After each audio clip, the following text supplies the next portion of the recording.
und Hohen Vertreterin der Union für Außen- und Sicherheitspolitik betreffend die Steuerung der Migration über die zentrale Mittelmeerroute.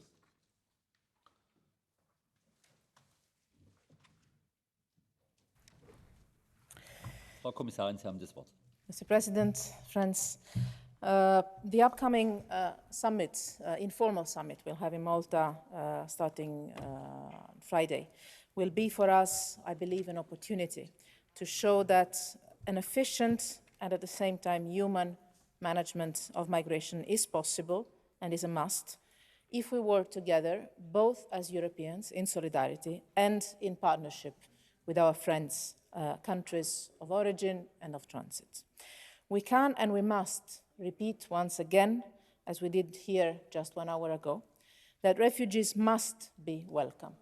This is a strong position that the European Union has and will continue to have.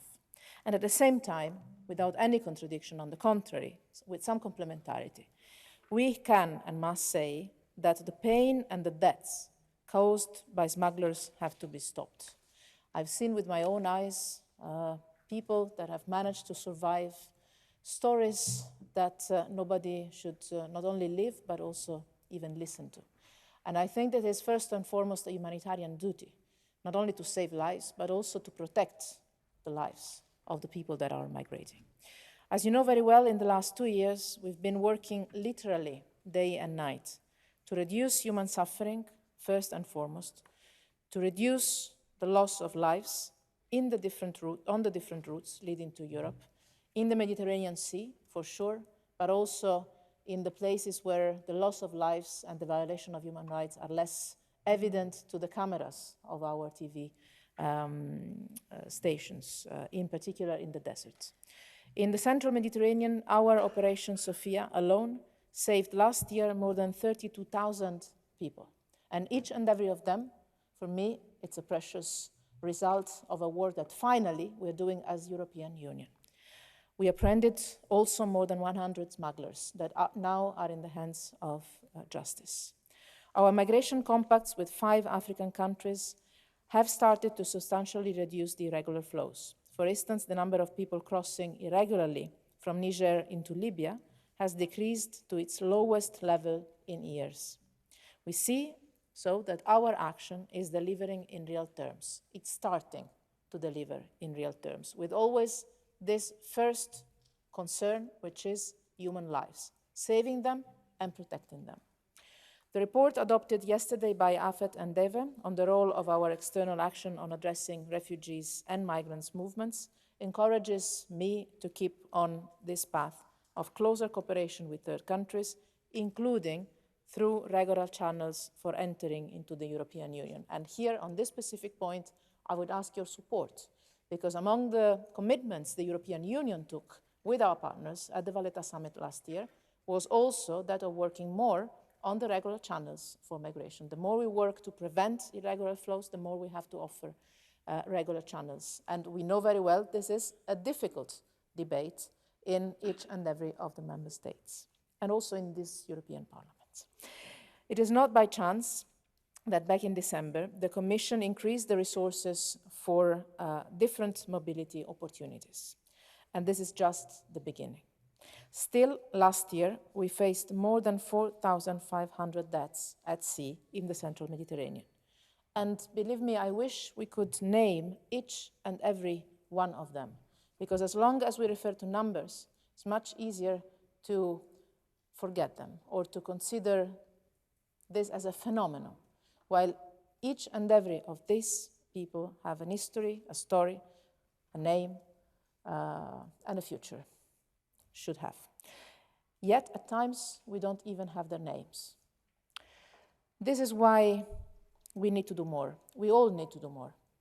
In the European Union, in the spirit of solidarity among Europeans, and also with our partners that also have to take some of the ownership of the management of this problem. When we see people dying in the desert or close to the Libyan coasts, we have to discuss and to help our partners do their part to save lives and to make sure that the protection of human beings and their human rights is fully taken on board. I'll come to that in a minute. We need to do more, first to end the suffering and to better manage human mobility. Last week, I presented a package of additional measures worth 200 million euros that will feed into the discussion at the Malta summit the day after tomorrow. Of course, migration has always existed. I've been even accused many times for the fact that I'm constantly pointing to the fact that, first, migration used to be, since a couple of decades ago, from Europe to the rest of the world. Second, that if we had to live without migrants in all our societies and all our economies, we would suffer a lot of negative consequences. Imagine the cost of non-migration for our European economies, and you would realize that indeed we're not talking about a bad phenomenon, we're talking about a phenomenon that needs to be managed. First of all, as I said, to protect human beings. And we all know that there is no easy way to stop the suffering and manage better the phenomenon. We know very well that the real solution implies, first of all, the economic development of Africa and also the democratic development of Africa. Here, our daily work is going on with the compacts with the 5 priority countries, with the external investment plan, with the trust fund, and with the overall work we're doing in partnership, in particular with Africa. Also working, and I know Commissioner Mimica will be joining us for the following debates, also in the framework of our cooperation and partnership with the African Union and the different countries in Africa, but also with the civil society and the people in Africa. Because we know well that the key to development is not only economy, it's also society and a civil space for Africans to find their place and their way. But apart from that, we have also now to focus on what kind of quantitative and qualitative leap in our common joint work for immediate steps we can take together and with our partners. So I will name 3 proposals that will be on the table of the Malta summit on Friday, and that I believe can be, first of all, fully in line with the approach of partnership we have taken on the Central Mediterranean route and the African partnership from the beginning, last year, and be a clear change, clear step forward in having a more effective result. First, we want to increase the training of the Libyan Coast Guard. I am sure many of you remember a meeting we had here in this building a few months ago, several months ago, with the cast and the director of Fuoco a Mare, the documentary film that now is nominated for an Academy Award. And they told us one simple thing among many others. Do something for the Libyan territorial waters, they told us. Because before we were seeing people dying close to Lampedusa, in international waters. Now we're seeing people dying in the Libyan territorial waters. And we cannot act inside the Libyan territorial waters. This is a Libyan responsibility. But we can help, we can train and support the Libyan authorities in this work. This will be one of the things I will discuss tomorrow with Prime Minister Sarraj, not the only one. I'll come to that in a minute. Operation Sophia launched just a few days ago the second package of training for a carefully vetted group of officials from the Libyan Coast Guard and Navy. And we now propose to increase the training even more substantially, including, and this is a very important point for me, including on human rights and women's rights and the respect of international standards and obligations. Second, we propose to step up our efforts on the southern borders of Libya before the flows go inside a country that is by definition a difficult country to operate in. We have already started to facilitate a common approach between Libya, Chad and Niger in particular. Managing their common border is an interest they share, also for security reasons, because we see as Europeans, our main focus is always, and here I see a lot of attention in that, maybe not in this semi-cycle, but for sure in our public opinions, on the migration flows that go through Libya towards Europe.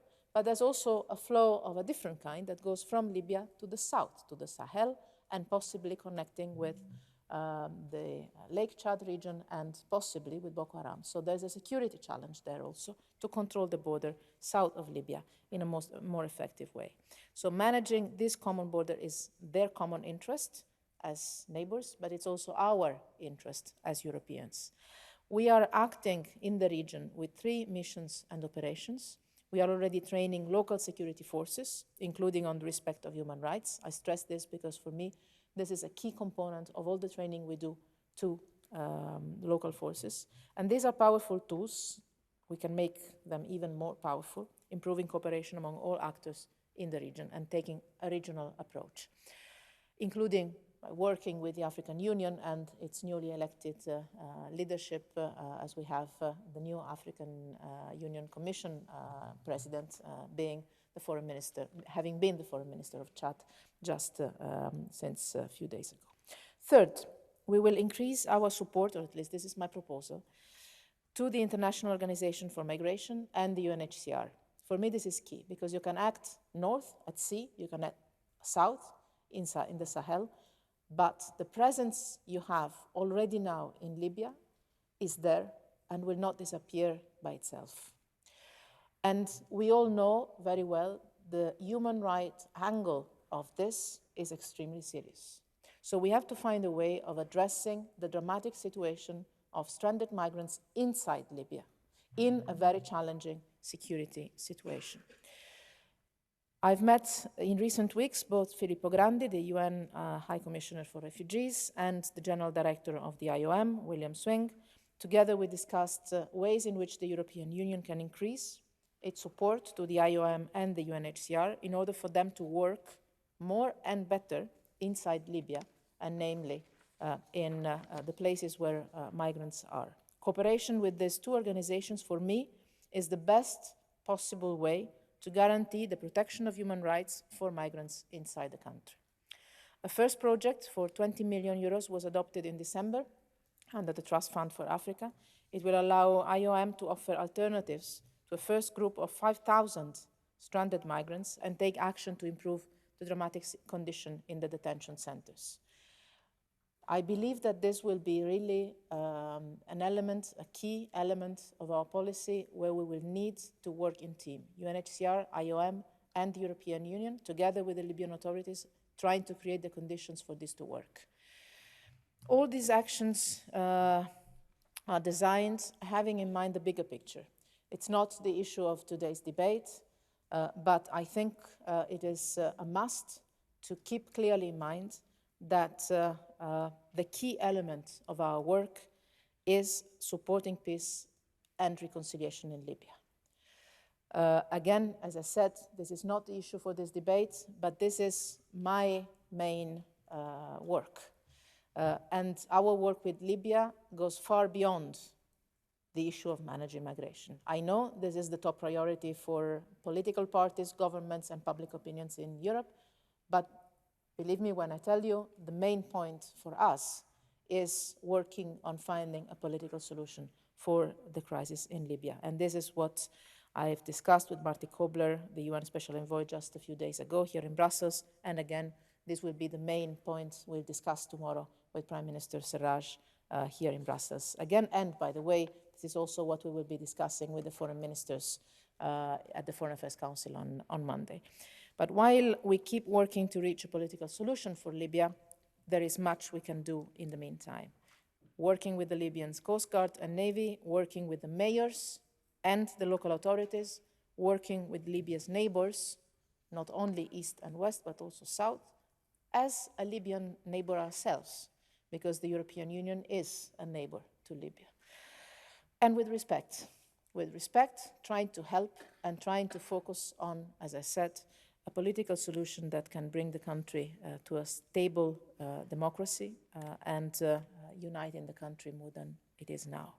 We will continue to work in partnership along the lines we defined together in Valletta last year, in partnership with our friends, not only authorities, but also civil society organizations, and in partnership with the international organizations and the UN system with which we are in this.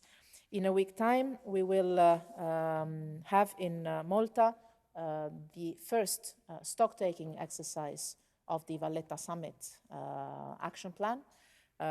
Next week, I will have the pleasure of opening it with the Maltese Foreign Minister to see with our African partners, but also with the partners of the northern part of Africa, where we are on the implementation of the action plan and what is the way forward in a sense of partnership.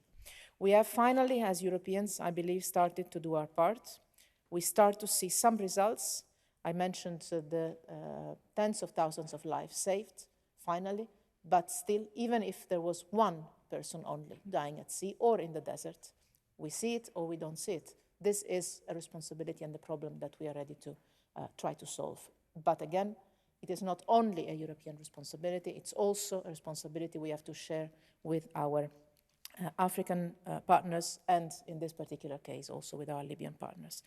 Now, I hope, I believe, heads of state and government in Malta on Friday will commit even more strongly to save lives, both at sea and in the desert, to fight the smugglers and to protect the dignity of all human beings. And this also means being true to our values, which link us to the previous debate we had in this room. I thank you very much.